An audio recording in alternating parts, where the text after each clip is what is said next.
No ar, pela TV 2 Cultura, Hora da Notícia, edição da tarde.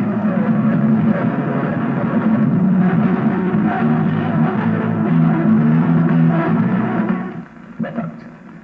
Mais de 25 mil pessoas estão desabrigadas no Rio Grande do Norte.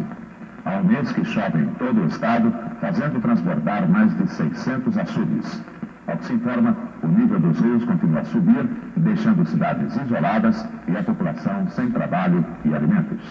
O governador do Rio Grande do Norte, Fortes Pereira, irá amanhã a Brasília para entregar relatório ao Ministério do Interior sobre a situação em seu estado.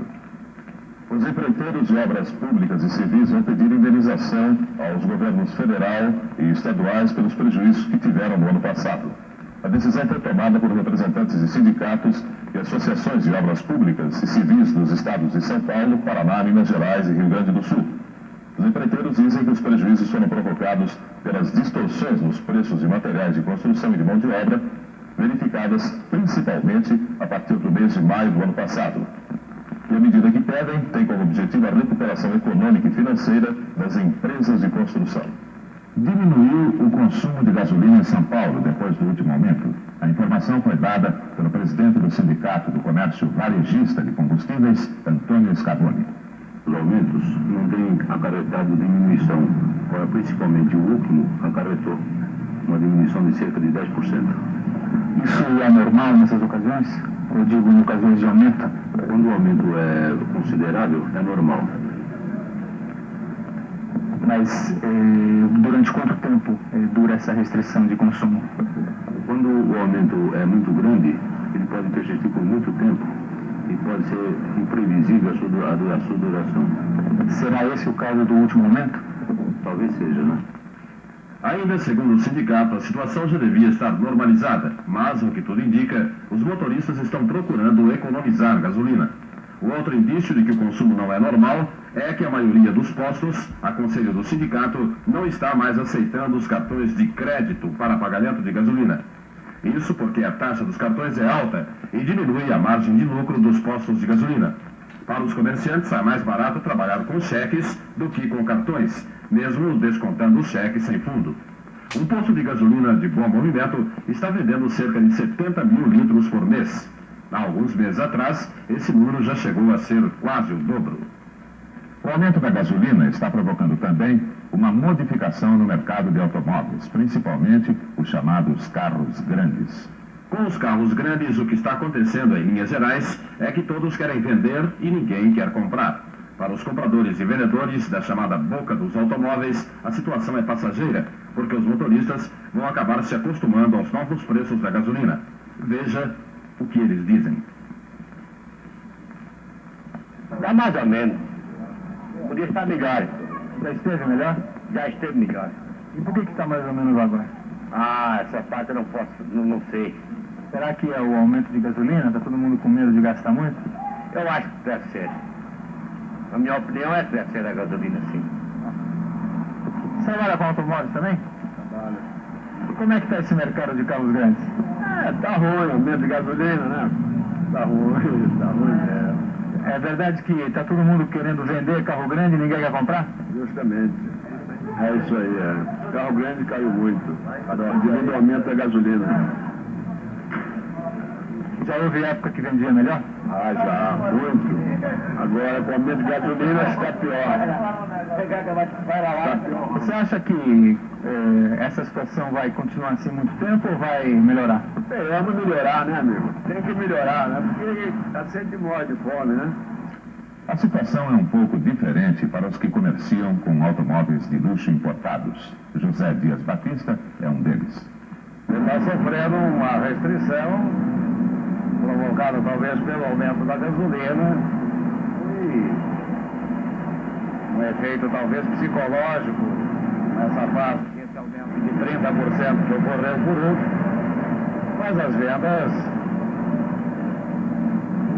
estão vendendo de forma normal, tendo acompanhado o mercado. Houve uma restrição no mercado, uma limitação nos financiamentos, havendo uma restrição maior para carros importados das financeiras. Isso tem provocado uma queda, mas não acentuada.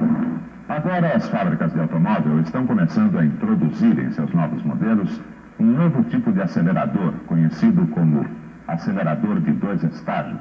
O objetivo é o mesmo: economizar gasolina. O superintendente do Departamento de Estradas de Rodagem e o diretor de operações informaram que o índice de acidentes em nossas estradas é normal. Mas normal só estatisticamente. Em números absolutos, eles revelam um índice de mortalidade muito alto. Luiz Lopes de Carvalho, superintendente, e Vlaster Miller da Silva, o diretor de operações, deram entrevista à imprensa. Eles fizeram um balanço da operação saneamento realizada na Semana Santa. Para Vlaster Miller da Silva, diretor de operações do DR, são 2 as causas principais de acidentes: tráfego exagerado em estradas de pista simples e má distribuição no tráfego de veículos.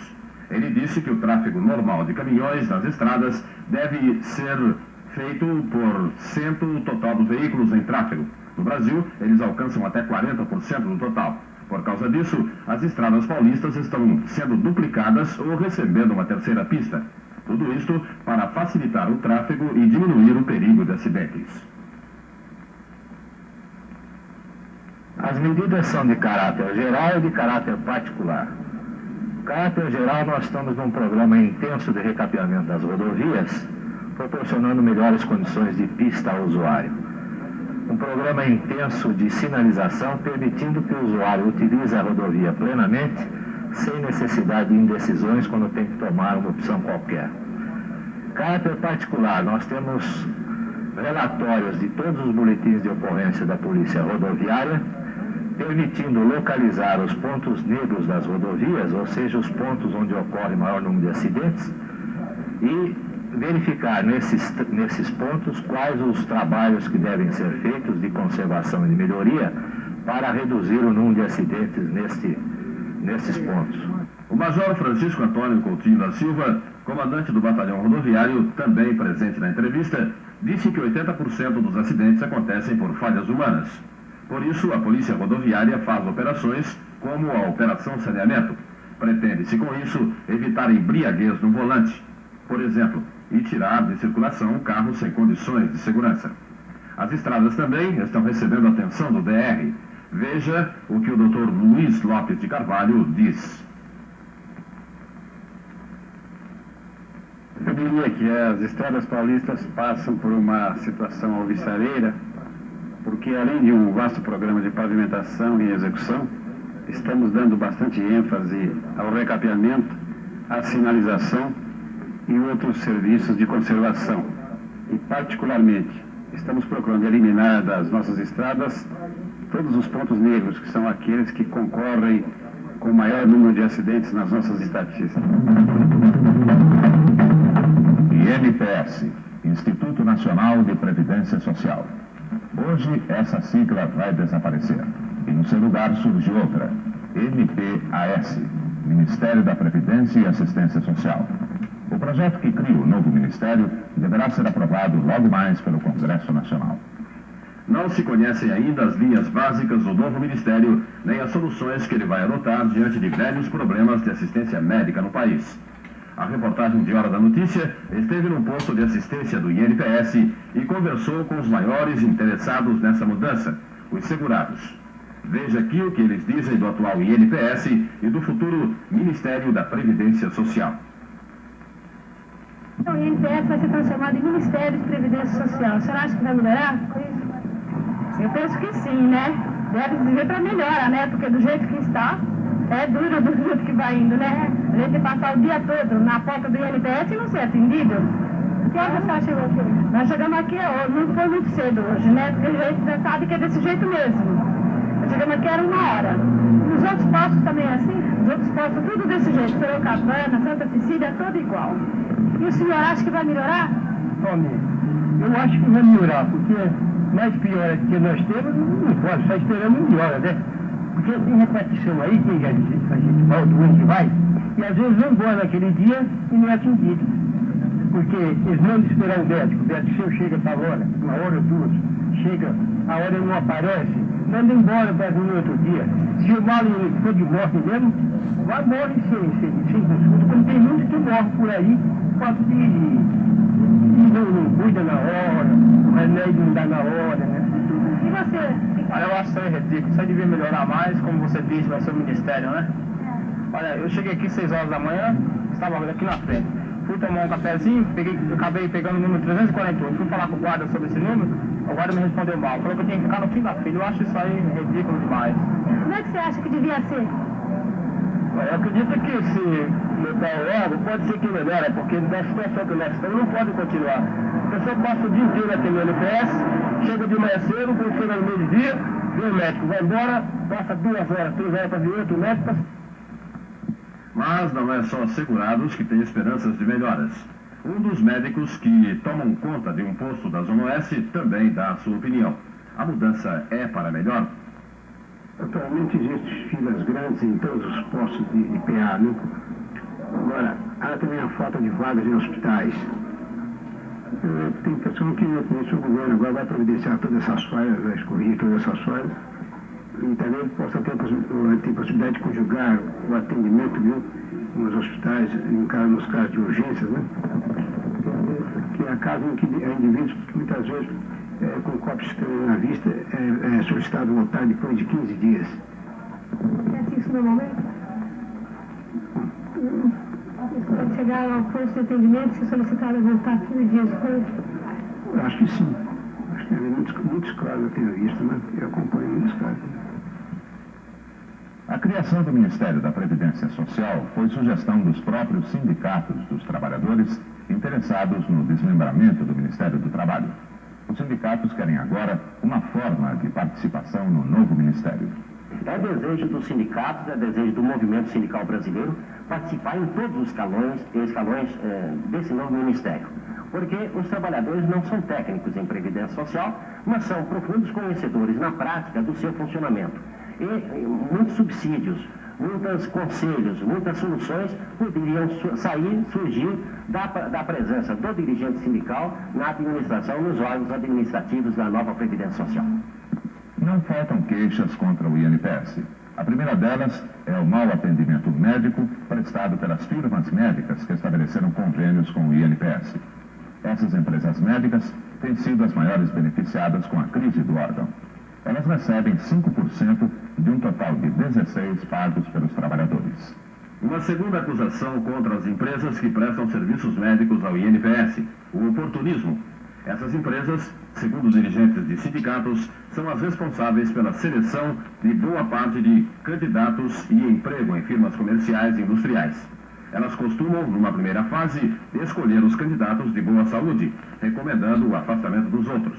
Numa fase seguinte, quando um funcionário de uma empresa começa a ter problemas de saúde graves, seu afastamento também é recomendado pelas firmas de assistência.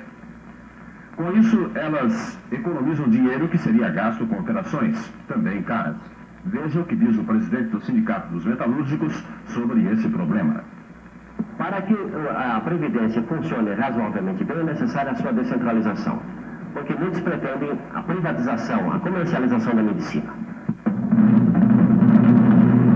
O presidente do Egito, Anwar Sadat, afirmou hoje que conta com um número fabuloso de tanques prontos para cruzar o canal de Suez, se a situação exigir. Ao falar a uma delegação de estudantes egípcios, ele disse que o país está agora preparado para todas as eventualidades. Informação final de Sadat. Os mísseis do Egito continuam apontados para as 3 principais cidades israelenses. Em Washington, os chancelleres da América Latina iniciam hoje, com o almoço, o encontro com o secretário de Estado norte-americano, Henry Kissinger. O objetivo do encontro é a concretização dos planos para um novo diálogo entre a América Latina e os Estados Unidos. Esses planos foram discutidos no México em fevereiro passado, durante o encontro de Kissinger com 24 chancelleres latino-americanos. Nessa reunião, foram debatidos os problemas referentes à soberania do Canal do Panamá, reivindicada pelo governo panamenho, a forma da ajuda norte-americana aos países da América Latina e a atuação das empresas multinacionais no continente. No encontro de hoje, estes e outros assuntos voltarão a ser debatidos e até amanhã se espera uma declaração sobre os resultados dos debates. Mas, segundo observadores, Essa declaração deverá deixar ainda em suspenso muitas questões relacionadas com a influência dos Estados Unidos na América Latina, tendo em vista a divergência entre os próprios países latino-americanos. Na Argentina pode ser criado o cargo de primeiro-ministro na hierarquia governamental. Esse seria um dos pontos da nova Constituição do país, que está sendo reformada. Quem mencionou a possibilidade foi o subsecretário-geral da Presidência, Jaime Figueroa. Segundo ele, a criação do cargo de primeiro-ministro evitaria o desgaste da imagem de Perón por qualquer ação governamental. Seria também uma tentativa a mais para preservar a unidade do peronismo, abalada com a luta ideológica dentro do movimento. No momento, a pergunta que fazem os argentinos é esta: o que acontecerá depois que o velho Perón desaparecer? Segundo Morty Rezeblom, da agência Associated Press, a opinião pública argentina prevê um choque armado entre a direita e a esquerda peronistas assim que o velho líder desaparecer. Isso, segundo os observadores, poderia provocar novamente a interferência dos militares na vida política do país. O Partido Radical de oposição prevê a ascensão das esquerdas, já que Perón foi eleito através do ativo apoio delas. De qualquer maneira, para os observadores políticos, o peronismo conservador estaria fadado a desaparecer na ausência do líder.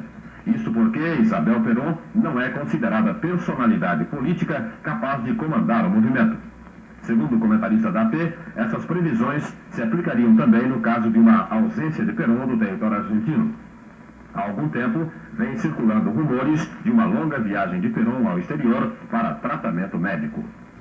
Enquanto isso, prossegue a onda de violência na Argentina. Ontem, a polícia prendeu 4 supostos guerrilheiros do Exército Revolucionário do Povo, entre eles 2 sacerdotes. Os 4 são acusados de um assalto a um destacamento da polícia na colônia indígena de Chaco, quando ficaram feridos 2 policiais. No Chile, 16 empresas estatizadas durante o governo da Unidade Popular foram devolvidas a seus antigos proprietários. A informação foi dada pelo coronel Manuel Toso Guides, gerente-geral do Serviço de Cooperação Técnica do Chile. Segundo ele, as empresas devolvidas são médias. Entre elas figuram desde produtoras de luvas de proteção e fábricas de chocolate até fundições e metalúrgicas. Dessa forma, o governo da junta militar chilena cumpriu sua promessa feita há cerca de um mês ao empresariado do país. Aos trabalhadores que participavam dos lucros das empresas durante o governo de Salvador Allende, os militares prometeram que seus direitos e conquistas serão respeitados. As autoridades militares chilenas voltaram a advertir que agirão com a máxima severidade ante qualquer ato de subversão no país. O anúncio da junta vem 48 horas depois de um apelo feito pelo cardeal Raul Silva Henriques, primaz do Chile, em favor da reconciliação nacional. O promotor do caso Watergate, Leon Jaworski, pediu ontem que um tribunal federal intime o presidente Nixon a entregar gravações de conversas mantidas na Casa Branca. Jaworski tentou obter essas fitas através do advogado do presidente para o caso Watergate, mas não conseguiu. Ele precisa das fitas para instruir o julgamento de auxiliares de Nixon envolvidos na tentativa de encobrimento da invasão do edifício Watergate. Tudo indica que o prestígio de Nixon diminui na medida que o processo evolui. Para os observadores, as eleições de ontem no estado de Michigan foi mais um teste negativo da popularidade de Nixon. Nixon apoiou diretamente o candidato do Partido Republicano, James Pauling, para o preenchimento de uma vaga na Câmara dos Representantes, mas ele foi derrotado pelo democrata Robert Platzer. O presidente insistiu em realizar uma viagem eleitoral de apoio ao candidato republicano. Observadores acreditam que o resultado aumentará a pressão para que Nixon renuncie. Seria assim afastado o fantasma de Watergate dos candidatos do seu partido nas eleições parlamentares de novembro. Lazer. O paulistano vai ter em breve um novo Ibirapuera. É que ainda esta semana, o prefeito Miguel Corazzuolo vai destacar uma equipe para coordenar o projeto de Burle Marx para recuperar o Ibirapuera. O projeto pretende devolver ao Ibirapuera a sua característica de lazer e cultura. Os espaços livres servirão para concertos, exposições e apresentações ao ar livre. Além de quadras de futebol de salão, vôlei e bola ao cesto, uma novidade: uma pista permanente de patinação no gelo. Novas áreas serão plantadas e os carros não poderão circular dentro do parque. Eles ficarão no estacionamento ao lado com 4.500 vagas. A circulação interna será feita em trem elétrico ou outro a ser escolhido. Saúde. Você vai ao litoral este fim de semana? Cuidado. É que aumentou a preocupação com a poluição das praias, denunciada pela Secretaria Especial do Meio Ambiente. Hoje, a Câmara Municipal de Santos enviou ao secretário da Saúde, Getúlio Lima Júnior, um requerimento. Ele pede informações sobre a possibilidade de interdição das praias. Em Itanhaém, São Vicente, Praia Grande e Mongaguá, as autoridades preparam campanhas para convencer os turistas de que suas praias não estão poluídas. É que 30% dos turistas esperados na Semana Santa não compareceram. A Secretaria da Saúde já decidiu criar uma comissão de técnicos para examinar o problema da poluição. Um problema que não tem solução a curto prazo, segundo os prefeitos. Eles acham que o problema só deverá ser resolvido com a conclusão do setor oceânico que servirá Santos e São Vicente. E essa obra não tem data prevista para sua entrega. Consumo. A falta de óleo comestível pode terminar amanhã. É que as indústrias já receberam circular do seu sindicato de classe autorizando a venda do óleo dentro dos novos preços autorizados pelo governo. José Vilela, presidente do Sindicato da Indústria de Óleos do Estado de São Paulo, desmentiu a existência de grandes estoques denunciada pelos comerciantes. Vilela disse que o óleo não estava sendo vendido porque o sindicato ainda não havia recebido a lista do Conselho Interministerial de Preços com os novos preços. De todos os países do mundo, a Alemanha seria o menos indicado para isso. Mas é justamente ali que o nazismo parece voltar à moda, em livros, filmes e agora com o lançamento de uma coleção de fascículos sobre a era nazista. Hitler discursando em grande estilo. Estas são cenas de um comercial para a televisão divulgando a publicação dos fascículos que prometem tornar-se uma mina de ouro para seu editor. Os fascículos oferecem ao leitor reproduções autênticas de fotos e reportagens da época nazista. E seu editor alega que está apresentando informações importantes, porque nas escolas alemãs se omite tudo que diga respeito ao tempo de Hitler. As pesquisas de mercado demonstram que ele tem razão. Os jovens alemães manifestam uma curiosidade muito grande pelo que foi a Alemanha da geração anterior. Como incentivo aos leitores que deverão pagar o equivalente a 7 cruzeiros por fascículo durante 2 anos, a editora oferece ainda um disco com os principais discursos dos líderes nazistas. As críticas a esses fascículos têm sido muitas, mas seu editor descarta nos críticos, assegurando que a juventude da Alemanha Ocidental já atingiu um nível de consciência muito elevado. Para ele, não existe qualquer possibilidade de ressurgimento da simpatia pelas ideias nazistas. Os fascículos que têm o título de O Terceiro Reich estão saindo quinzenalmente e formam a crista da atual onda de livros e filmes sobre Hitler e o nazismo. Os mapas de vendagem mostram que as críticas contrárias só servem para aumentar a sua circulação. Campo de Marte, 9h30 da manhã. Um avião Cherokee 140 levanta voo do Campo de Marte. A bordo vão o piloto, Coronel Rodrigues, e o instrutor, Conte. Segundos depois, o aparelho caía na Avenida Santos Dumont. Apesar do movimento intenso, não se produz nenhum acidente. Os ocupantes do Cherokee saem praticamente ilesos. No avião, apenas a ponta da asa esquerda e o trem de aterrissagem quebrados. O aparelho pertencia ao Aeroclube de São Paulo e o acidente, ao que se acredita, foi motivado por pane em um sistema de injeção de gasolina. Termina aqui mais esta edição de Hora da Notícia. Voltaremos com outra, ainda hoje às 9 da noite. Até lá.